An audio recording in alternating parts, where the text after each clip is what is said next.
আমরা এখন পদ্মা সেতুতে উঠব আর এইখানে হচ্ছে টোল ভাড়া নিচ্ছে পদ্মা সেতুর জন্য। টোল হচ্ছে বাইকের জন্য হচ্ছে 100 টাকা করে রাখবে এখানে।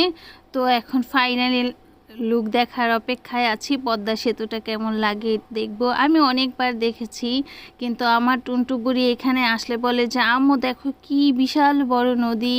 আসলে কিন্তু ভালো লাগে, আর সবাই কিন্তু এই পদ্মা সেতুটা খুবই পছন্দ করে, আমারও অনেক ভালো লাগে দেখতে। তো আজকে হচ্ছে বাইক নিয়ে এনজয় করব। আর সবাই দোয়া করবেন আল্লাহর রহমতে যেন সহিল সালামতে গিয়ে পৌঁছাতে পারি আমরা আমাদের স্থানে। তো এই যে যাচ্ছি আমরা পদ্মা সেতুতে, এখন উঠব। আর এই রাস্তাটা বিশাল বড়, আর দেখতেও কিন্তু ভীষণ সুন্দর। চারদিকে একদম খোলামেলা গাছপালা ভরা। আর হচ্ছে এখানে বাইক রাইডিং করতেও অনেক ভালো লাগে, আপনাদের ভাইয়া বলতেছে। তো জ্যাম নাই, কিছু নাই, খোলামেলা জায়গা, তো তার জন্য।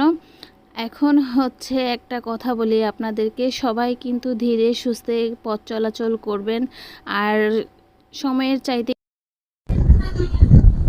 এই যে আমরা পদ্মা সেতুতে উঠে গেছি, অনেক সুন্দর তাই না আম্মু? দেখছো অনেক সুন্দর না মা? পদ্মা সেতুটা অনেক সুন্দর, আর প্রচন্ড বাতাস, খুব ভালো লাগতেছে। মানে দুপুরে রোদটা একদমই গায়ে লাগতেছে না, অনেক সুন্দর। এই যে অনেক সুন্দর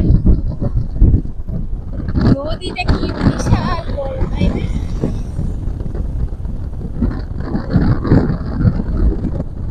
গ্রামে যাওয়ার মজাই আলাদা, যতই কষ্ট হোক এই দৃশ্যগুলি দেখার জন্য আর কি। আর শহরে থাকলে দেখতে পাই না, কি সুন্দর একটা নৌকা যেতেছে, টিটি করে দেখো।